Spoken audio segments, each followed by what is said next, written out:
Começa agora o Podes, o podcast do Espírito Santo, uma realização dos cartórios de protesto. Aqui conversamos com lideranças, empresários e empreendedores e profissionais que contribuem para o desenvolvimento empresarial do nosso estado. Seja muito bem-vindo, seja muito bem-vinda ao Podes, o podcast do Espírito Santo. Aqui nós desenvolvemos ideias e falamos sobre desenvolvimento capixaba. Eu sou o Rubem Rochel e estarei com vocês nesse nosso bate-papo. Hoje recebendo aqui Gabriel Torobay, ele que é diretor de inovação da Tec Vitória, estrategista em inovação, fundador da MOA e criador do método Bora Resolver. Ele já mentorou mais de 150 projetos nos últimos 2 anos e é uma das principais vozes da inovação no Espírito Santo. Gabriel, seja muito bem-vindo ao Podes. Obrigado. Gabriel, vamos começar aí falando sobre inovação. Inovação é só tecnologia ou também é um método de negócio, um modelo de negócio? Rubem, um pouco de tudo isso, mas inovação principalmente é sobre pessoas. Antes de ter a tecnologia, antes de pensar alguma coisa, aplicativo, revolução industrial, tem pessoas. Então sempre a gente leva como está indo as pessoas, como está indo o olhar das pessoas.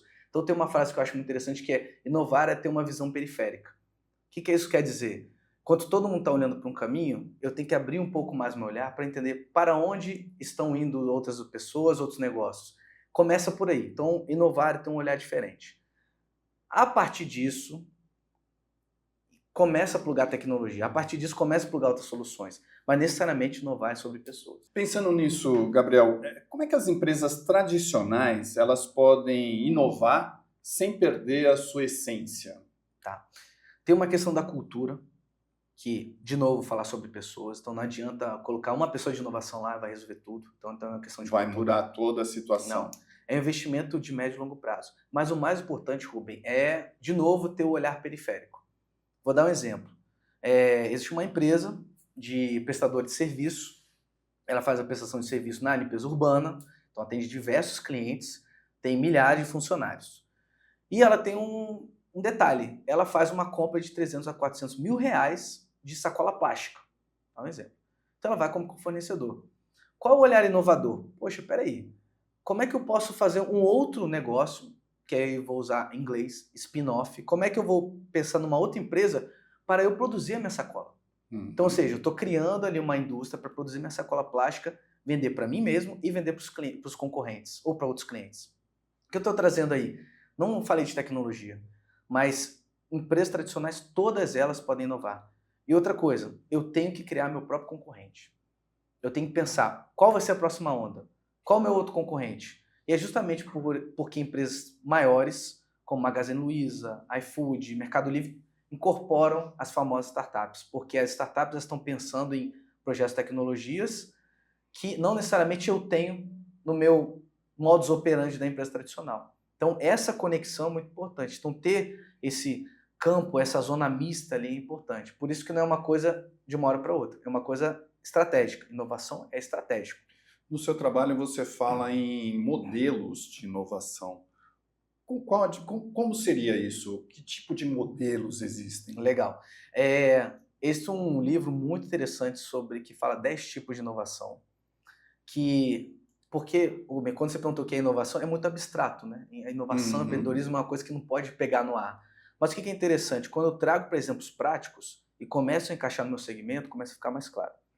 Nesse livro, que é um livro que eu gosto bastante, ele fala 10 tipos de inovação. Ou seja, eu tenho 10 tipos que eu posso inovar no meu modelo de negócio. Lógico que tem vários outros, mas ali eu posso inovar na experiência do cliente, eu posso inovar na entrega do produto, na performance do produto, na melhoria do meu serviço, na melhoria de monetização, uma nova fonte de receita, em processos internos, na minha cultura.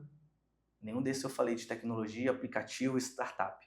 Então, se a gente fizer uma anamnese, um diagnóstico de como é o meu modelo de negócio, como eu ganho dinheiro, onde eu tenho meus custos, meu segmento de clientes, minhas alianças chaves, fazer isso tudo na mesa, por que é feito dessa forma?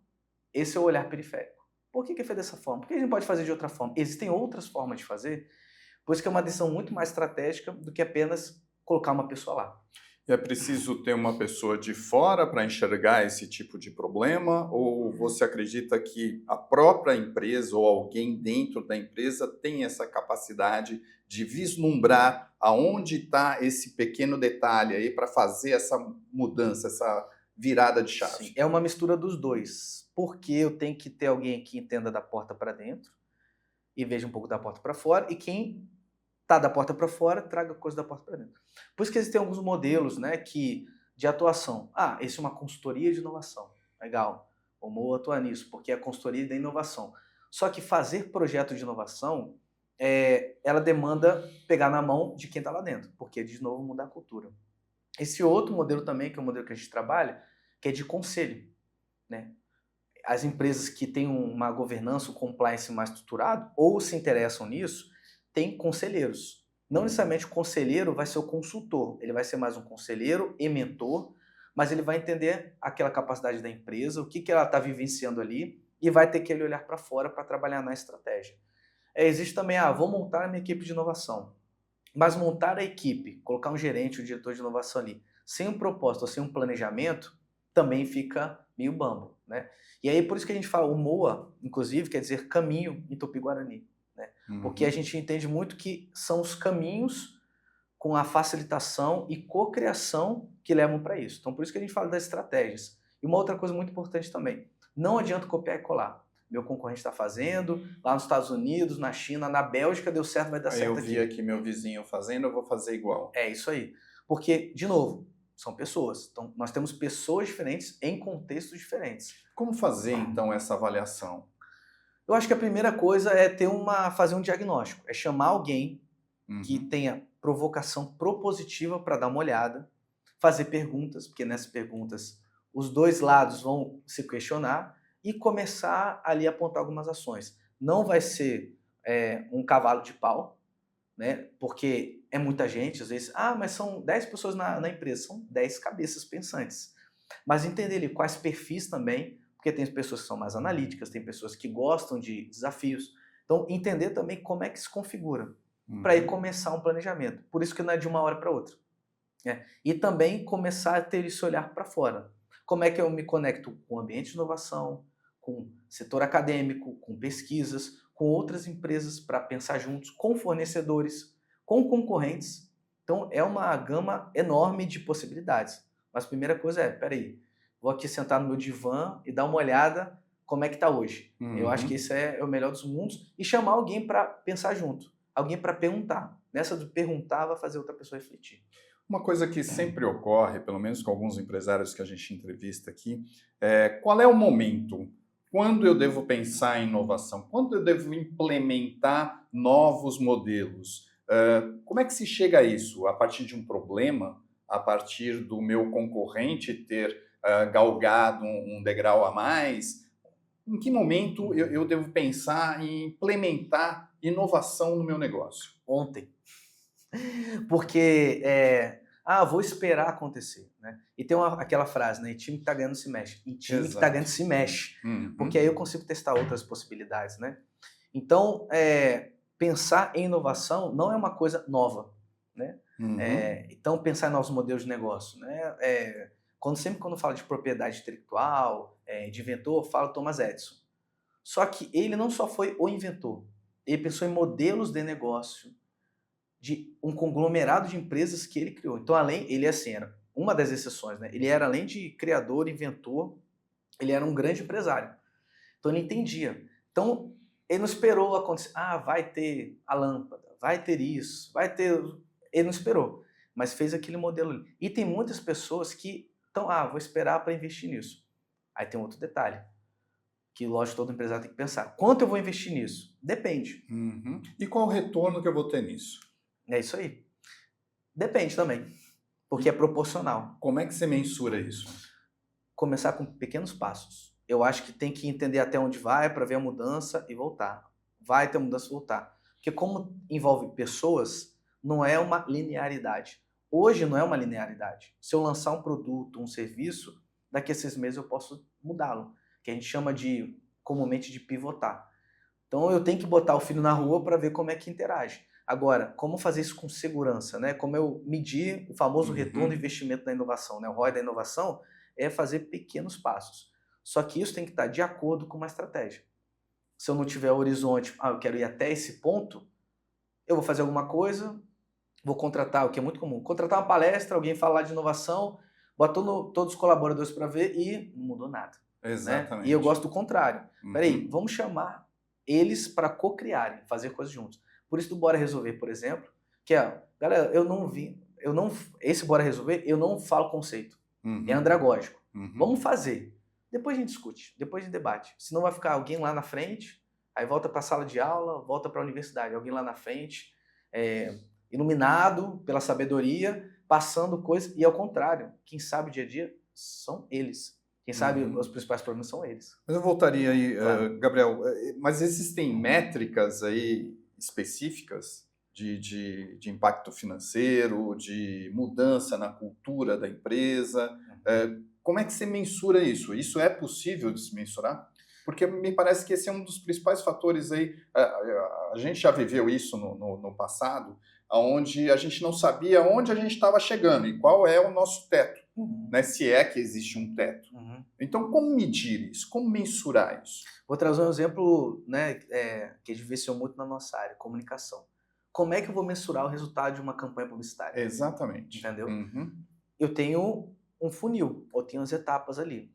Mesma coisa de um projeto de inovação. Como é que eu vou mensurar? Primeiro, eu vou fazer um workshop, uma oficina, alguma coisa. Quantos se engajam? Eu tenho 100 colaboradores. Quantos participam? Desses que participam, quem podem ser os multiplicadores ou agentes de inovação, o nome que quiser? Quais perfis eu tenho nesses 100 que estão engajados ou não? Eu começo a ver algumas coisas ali, né? E aí é trabalhar junto com quem faz gestão de pessoas. Então, essa mensuração, outro indicador. Quantos testes eu consegui fazer desse projeto? Que a gente cria um laboratório. Quantos testes e quantos aprendizados eu tive? Ou seja, eu consigo estressar ao máximo a incerteza, diminuir a incerteza por meio desse caminhar. E lógico, vai depender muito de produto a produto.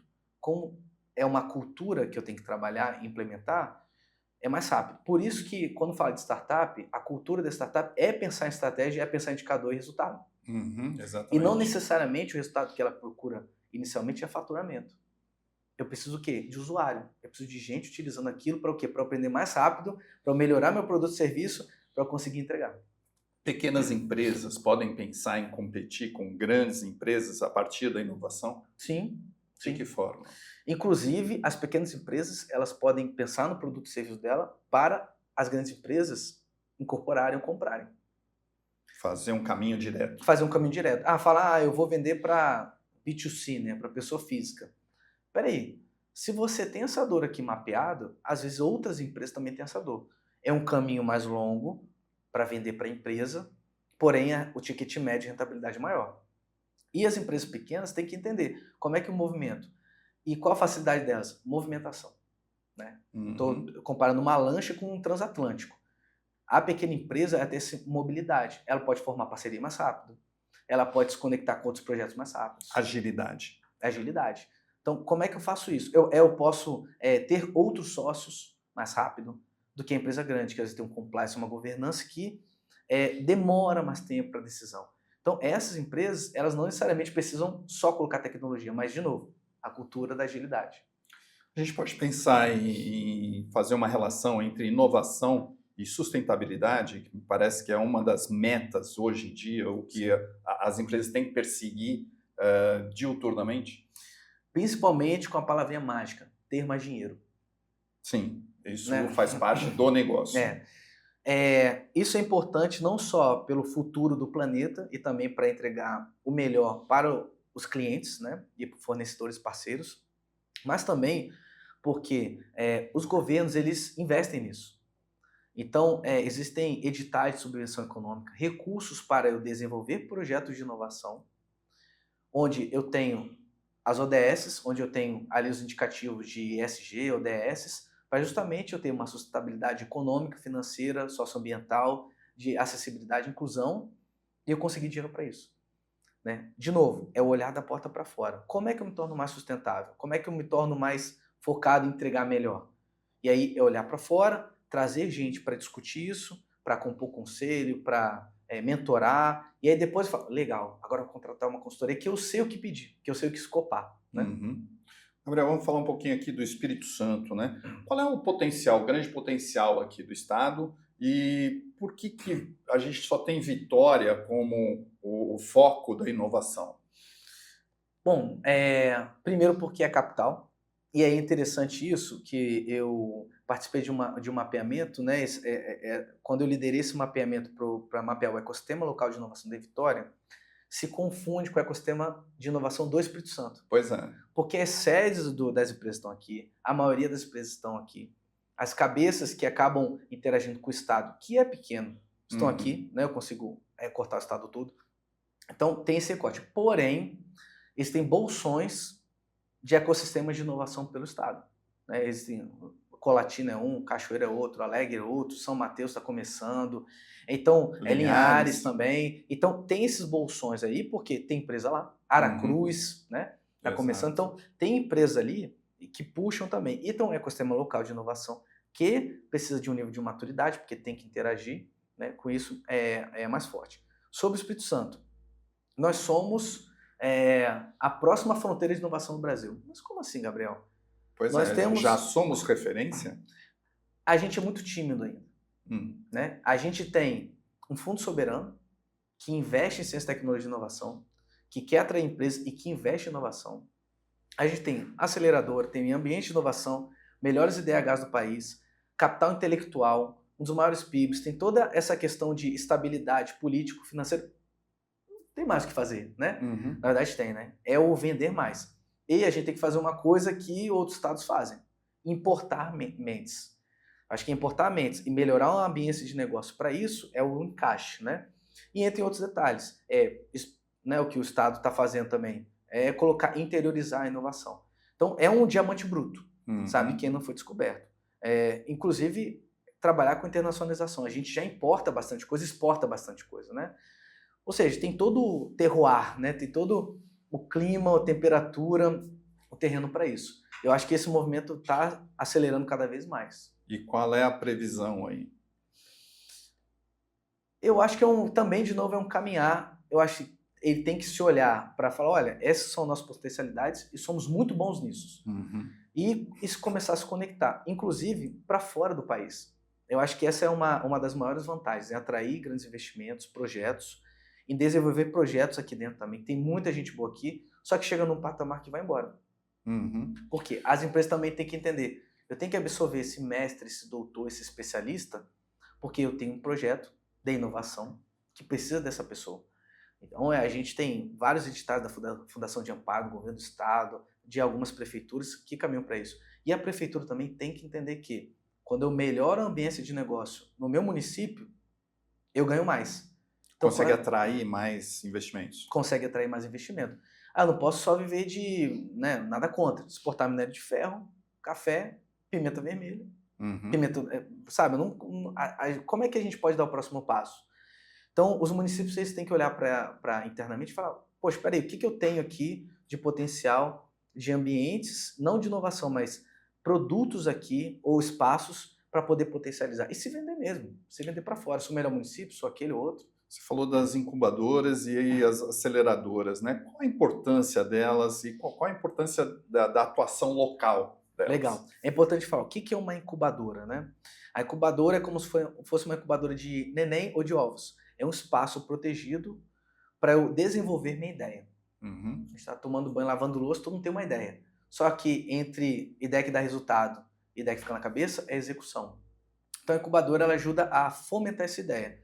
Ela vai de um ponto da ideia até eu ter um produto ou uma empresa e começar os primeiros passos para faturar. Estou faturando, emitindo nota fiscal? Então tem alguns caminhos. Ir para uma aceleradora que acelera, então entra com investimento, pega uma porcentagem do capital social, e aí tem fundo de investimento, tem editais, mas a incubadora ela tem esse ambiente, né, de proteção. Lá na Tec Vitória a gente caminha justamente para isso. A gente caminha para, tive uma ideia e caminhou até começar a faturar. E alguns dias atrás, um exemplo desse foi o PicPay, que saiu de lá. Era uma ideia, inclusive não era uma ideia inicial, eram empreendedores que se juntaram e hoje agora está na Bolsa de Valores lá dos Estados Unidos. E justamente foi esse caminho. Não foi um caminho linear, mas foi um caminho onde teve aprendizado e teve esse caminhar. Um exemplo de sucesso. Isso, é um exemplo de sucesso. E, lógico, não é todo mundo que entra numa incubadora que acontece isso, mas o principal, acredito, da incubadora e esse ambiente de inovação é relacionamento, é conhecer outras pessoas e, de novo, se abrir a ter novas ideias. Então, se eu falar de empresa grande, empresa pequena, empreendedor individual ou aquele que gosta, CLT, não tem importância. Estar aberto a entender, participar e integrar nesse ambiente, que eu acho que começa a abrir outras janelinhas que fala, eu não sabia dessa possibilidade, né? Vou dar o exemplo do PicPay. Não existia Pix. Eles pensaram em como é que isso aqui transfere dinheiro. Sim. Começou por aí. Só que o celular, por si só, tem um monte de dispositivo ali. Não é, vi isso aqui vira um modelo de negócio, quando eu viro, opa, isso é uma plataforma de negócio. Entendeu? Como aproximar aí, Gabriel, startups de empresas e como as empresas podem buscar as startups? Tá. Esses caminhos é justamente, tem milhares de eventos que podem participar e se abrir para isso. Tem pessoas que podem chamar, vamos conversar, tomar um café, eu quero fazer isso. Eu acho que, na verdade, esse segundo é o melhor caminho, né? Vamos conversar, eu quero mudar, sabe? Se abrir para esse momento de incerteza. Não que o time que está ganhando, eu vou continuar. Mas o time que está ganhando, peraí, vamos ver o que pode melhorar aqui. Eu acho que esse é um caminho. Então, independente do tamanho da empresa, é entender, é hora de chamar um mentor? Antes de, vou contratar uma consultoria, vou contratar uma empresa, deixa eu conversar com alguém para saber aqui o que eu posso ver, como eu posso... Então, eu Esse acho seria o primeiro passo. Porque uma coisa que eu já vou fazer 10 anos já de MOA, né? Quanto mais a gente se abre a ouvir e conversar com pessoas, a gente começa também a pegar um pouquinho daquela experiência e incorporar. Então, acho que esse abrir a possibilidade de, peraí, eu quero conversar, e aí eu quero conversar para isso, eu acho que essa conexão, né? Esse seria o primeiro passo. Pensando aí em universidades, né? Como é que elas se encaixam nesse ecossistema de inovação? Fundamental. Que lá está o material bruto da ciência e tecnologia e tem uma plataforma de soluções. Então, cada projeto de pesquisa, cada tese de doutorado e patente que é desenvolvida lá, é o potencial de virar um produto. Eu dei o exemplo do celular. O celular, o dispositivo do Wi-Fi, sozinho, não serve para nada. O acelerômetro que está aqui dentro, sozinho, não serve para nada. Então, a universidade ela consegue ir até um certo ponto, né, de maturidade tecnológica.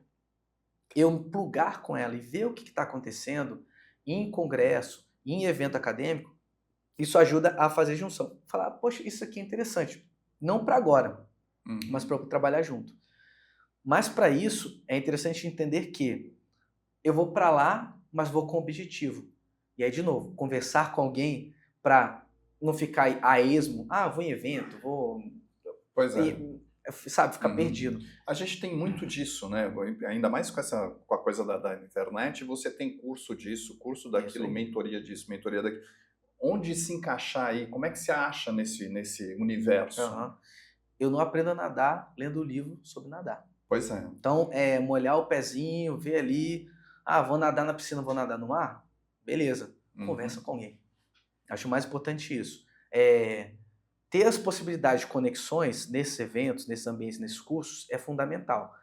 Com intenção, com propósito. E não com um aspecto só de, sabe, de mais simbiótico do que sanguessuga. Então, acho que isso tem... E quando a gente fala nesse ecossistema da inovação, nessa parte, é muito comum um trocar ideia com o outro, ter aprendizado e usar as conexões. Nada que o empreendedor, o empresário não faça. Né? Mas quando estou falando de alguma coisa que eu não domino, conversa. Acho que a primeira coisa seria conversar, interagir, entender esse caminho ou outro.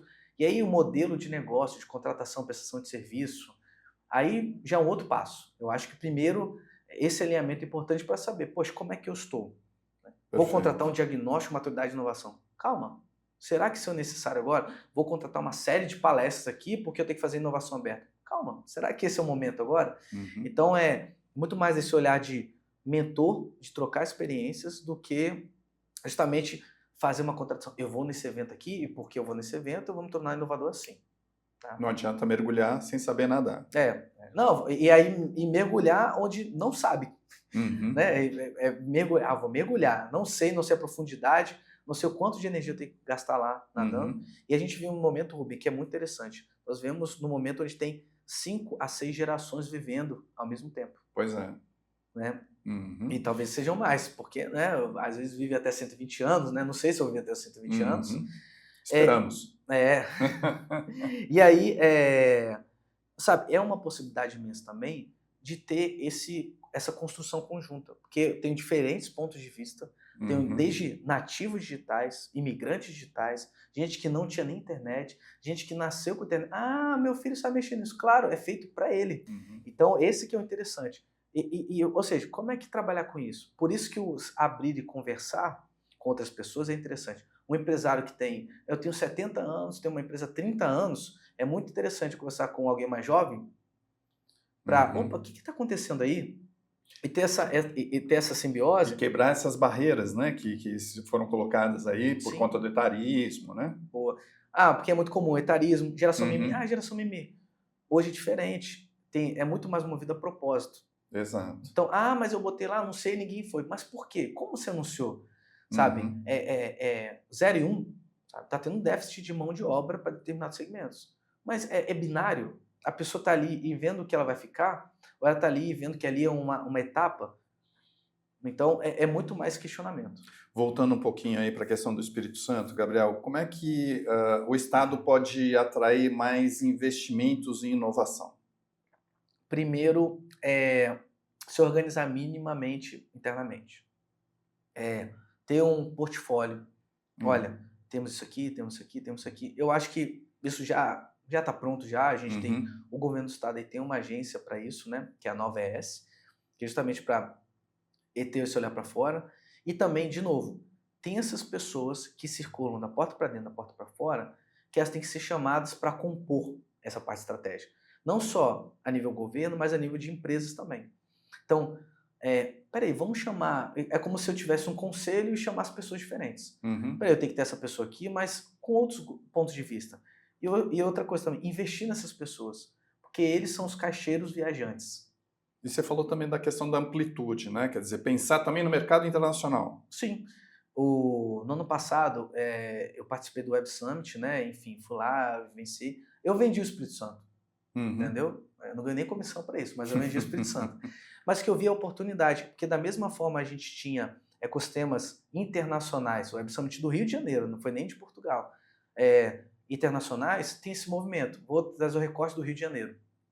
A cidade, ela colocou, nós seremos a capital, a cidade da IA, da inteligência artificial.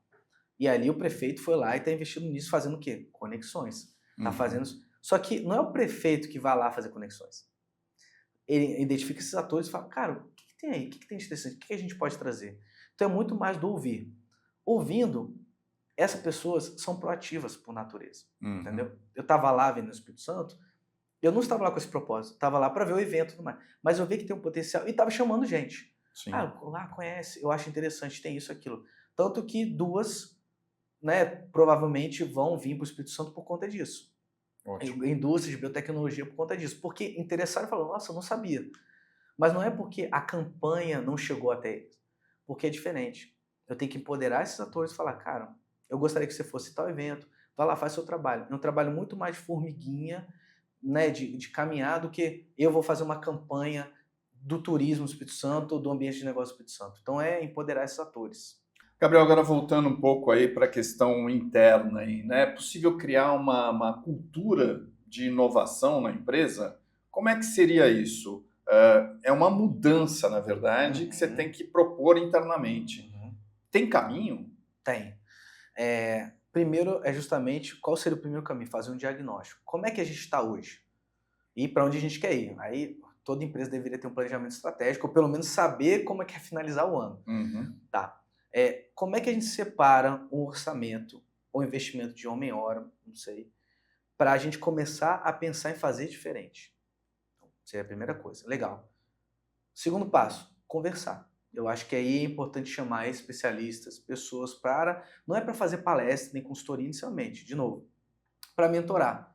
Ou chama para o conselho, ou chama para mentorar. Fala, legal, de estratégias eu posso pensar, sendo que é isso, não precisa abrir a caixa preta da empresa. Mas fala, ó, a gente está pensando nisso aqui, esse é o modelo de negócio, esse é o nosso segmento. Tem como você acompanhar, a gente conversar mais vezes? Que eu acho que é o melhor momento. Porque aí a pessoa do outro lado começa a entender o que a empresa quer, qual o tipo da cultura da empresa, faz visita, às vezes faz uma ação, uma palestra, entende ali o sentimento e fala. Aí fala para o empresário, ou enfim, para a empresária, e fala, olha, esses são alguns caminhos que você pode traçar. Sabe? Então, esse faz parte desse diagnóstico. Olha, esses caminhos você pode traçar. E aí, fica com você como é que traçar. E aí, posso fazer um projeto de 3 meses? Pode. 6 meses, 12 meses, 1 ano, 5 anos? Pode. Tudo vai depender do quê? O que tem orçamento primeiro, né? Mas eu acho que o orçamento não é impeditivo. Porque para projeto bom, tem dinheiro.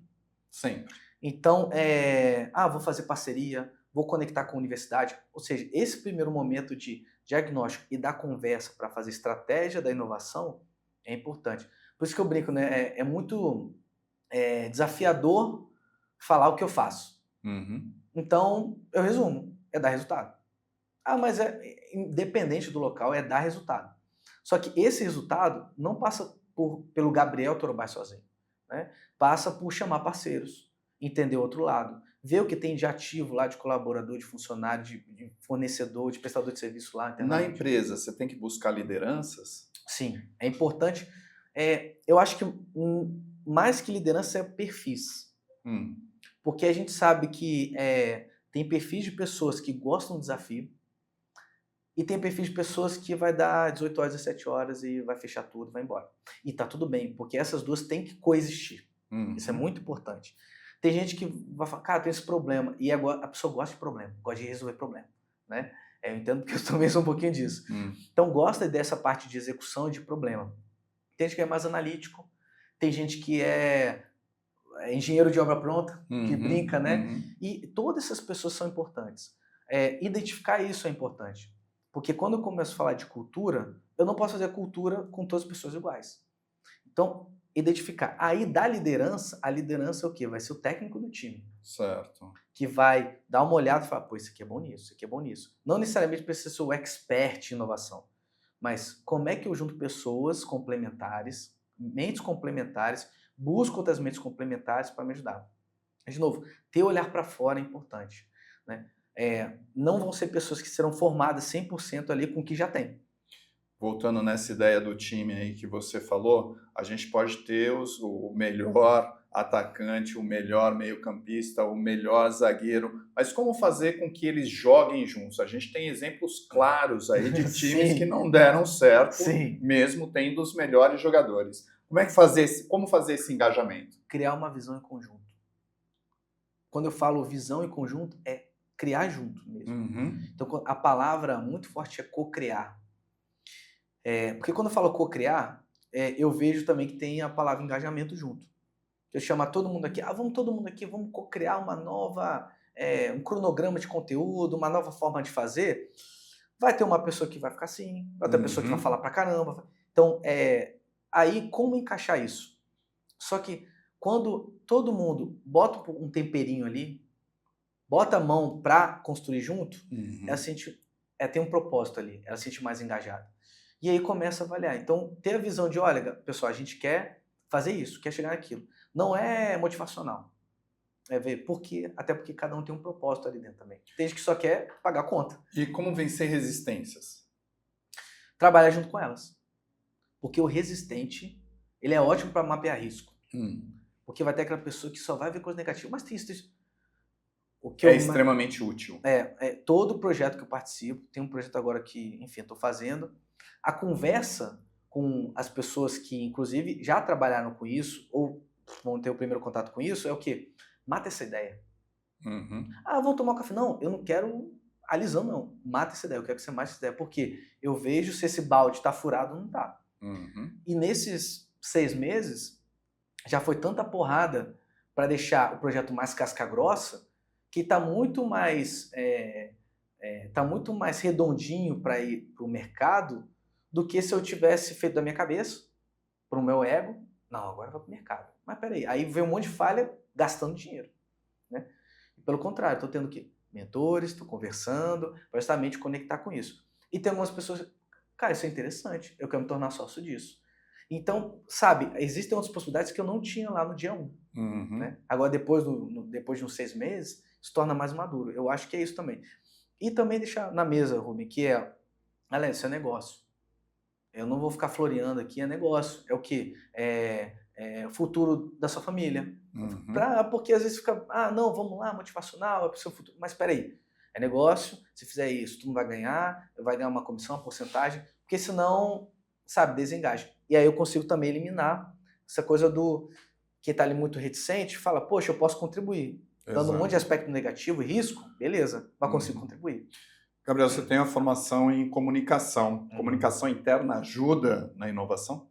Ajuda. Eu acho que essa é uma grande vantagem. Eu falo para todos os colegas de comunicação, olha, vocês têm um pezinho a mais na inovação do que a galera de exatas. Porque a gente, desde o início, a gente lida com pessoas. Então, o ouvir empático, o simplificar, às vezes, o que é abstrato, complexo, é uma vantagem. Então, na comunicação ajuda isso. A comunicação interna ajuda bastante isso. Ter comunicadores, gente da área de psicologia, gente que é engenheiro, estatístico, biblioteconomia, ou seja, essa salada mista que eu tenho que fazer para conseguir internalizar. O líder não necessariamente precisa ser um comunicador, entendeu? Mas eu preciso ter um comunicador na equipe também. Né?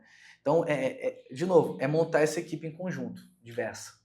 Quais setores, Gabriel, você vê aí, quais setores da economia capixaba que tem um potencial maior aí para inovação nesse momento? É uma pergunta desafiadora, tá, Rubem? Mas, vamos lá. Eu acho que a agroindústria, porque a gente já...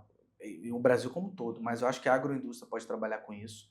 Quando eu falo da indústria, eu estou falando de uma gama de outras soluções, que eu estou falando de automação, estou falando de prestador de serviço para manutenção, estou falando de desenvolvimento de peças, estou falando de importação e exportação. Eu consigo expandir. Agroindústria. Quando eu falo do complexo industrial da saúde, né, a gente poder também fazer isso aqui. Todo o complexo industrial que a gente tem também de beneficiamento também pode trabalhar. Então fica muito difícil. Cidades inteligentes. Né? Como o Estado, ele inclusive é um Estado teste. Né? Ele vem coisas aqui primeiro do que às vezes em outros locais do Brasil. Então ele é um Estado pequeno. Eu consigo ir das montanhas à praia em 40 minutos. Exato. Ou seja, eu tenho uma diversidade de culturas e de formatos e quebras que é muito importante. Então eu consigo testar infraestrutura, eu consigo também trabalhar... Logística. Né, na parte de logística, logtechs, que o pessoal chama. Também chama uma gama de prestação de serviço. Então eu falo isso na parte de educação. Então tem um pouquinho de tudo, né? Agora, o Estado, se eu for falar de cidades inteligentes, mas eu estou falando de região metropolitana, pelo contrário. Se eu estou falando de uma prefeitura no interior, ela pode também ter cidade inteligente. Por que não fazer parceria? Por que não trazer investimentos ali, projetos? Mas eu preciso do governo do Estado. Não, necessariamente. Eu posso ter ali empresas que se interessam por isso, né? Então, de novo, Rio de Janeiro. Ter uma parceria com a NVIDIA e com o Google não é porque é o Rio de Janeiro somente, sabe? É porque ele fez todo o movimento. E aí, como eu posso fazer isso? De novo, eu tenho que me predispor a olhar para fora. Predispor a saber que internamente pode me ajudar nisso. Pensando aí na inteligência artificial que está aí no nosso dia a dia, isso impacta os modelos de negócio? Sim, sim. Porque encurta. Antes eu precisava de alguém que soubesse desenvolver tudo, né? Que o pessoal full stack que chama. A simplificação disso ajuda a acelerar algo que eu quero testar. Não necessariamente ser produto. Eu posso mapear um processo interno, eu posso dialogar com esse processo interno para me ajudar. Como é que eu posso fazer melhor isso? Na parte de comunicação, né? Fazer imagem, fazer post. E aí, essa entrega não necessariamente é entrega de mau valor. Mas, de novo, falar de pessoas e de estratégia, porque se eu fazer por fazer, vai ser commodity. Aí vai ter tudo padronizado, né? Agora tá dando várias imagens a cartilha. Mas por que fazer isso? E às vezes eu falar para todo mundo não é interessante. Porque eu não posso falar para um segmento, para um nicho. Que tem vários segmentos e nichos que não estão sendo atendidos. E aí, vou botar IA. Mas o que isso quer dizer? Vou montar uma padaria, mas vai ter IA, hein? O que isso quer dizer? Sabe? A padaria às vezes é para fazer o melhor pão, a melhor entrega, um ambiente, melhor café.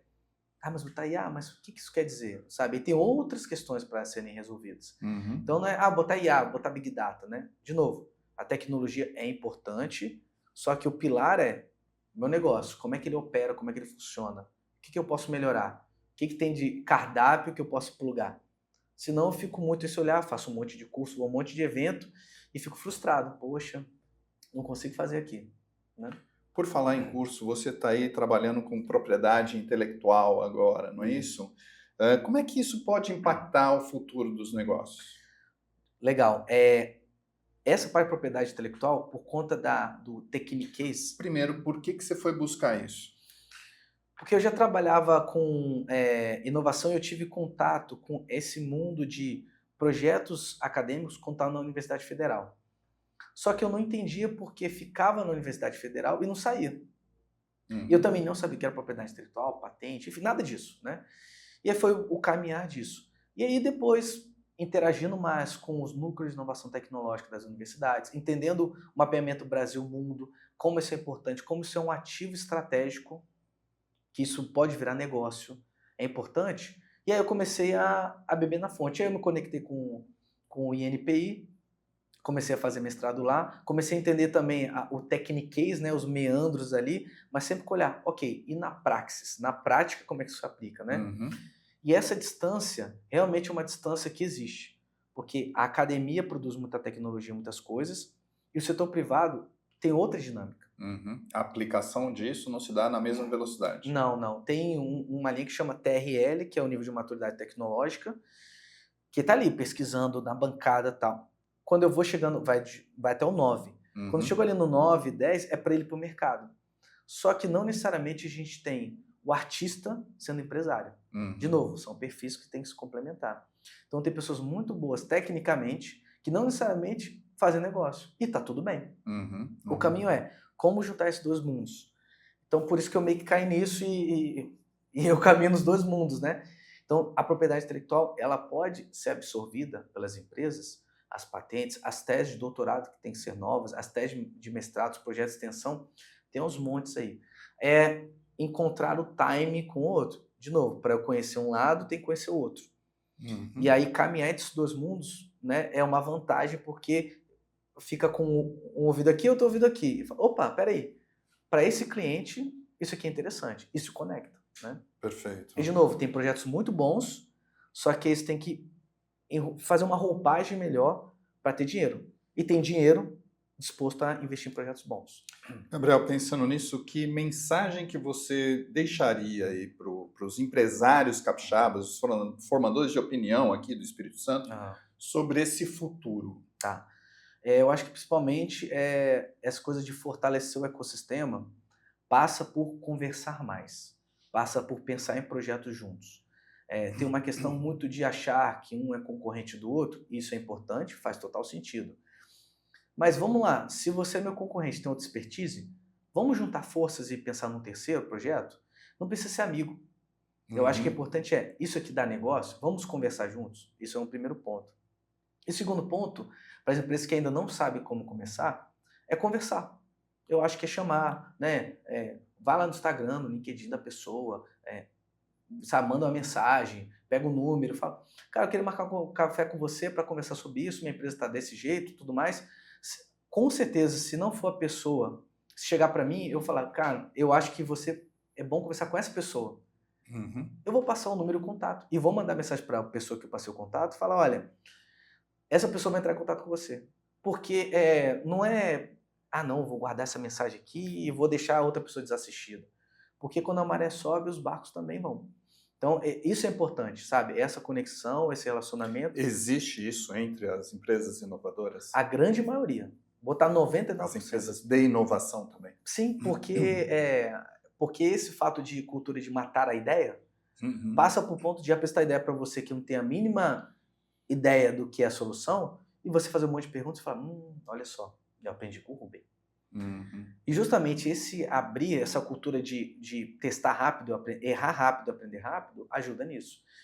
Lógico, de novo, são pessoas. Então, se eu não tiver a cabeça boa para isso, eu vou levar para o coração. Não, a pessoa foi e falou mal de mim. Não é falou mal de você.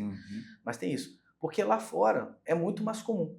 né? Eu estou falando lá fora em outros países, quando eu falo de fundos de investimento, de investidor, é Tá papo todo reto. mundo junto. Tá todo mundo junto, é papo reto, é negócio e tá tudo bem. Então, assim, eu acredito que para os empresários, para esses formadores de opinião, eu quero entrar nesse mundo, chama para mentorar. E da mesma forma que a gente chama uma pessoa mais experiente para mentorar, tenta chamar uma pessoa mais nova para mentorar. Eu acho que essa mentoria diferente para ajudar a traçar um caminho. Eu acho que é mais suave, não precisa dar um cavalo de pau. É tudo uma conversa, uma construção, uma cocriação. Porque também vem o outro lado. Pô, estou disposto a ouvir. Eu estou disposto também a ver o que eu posso melhorar. Eu acho que esse seria o melhor caminho.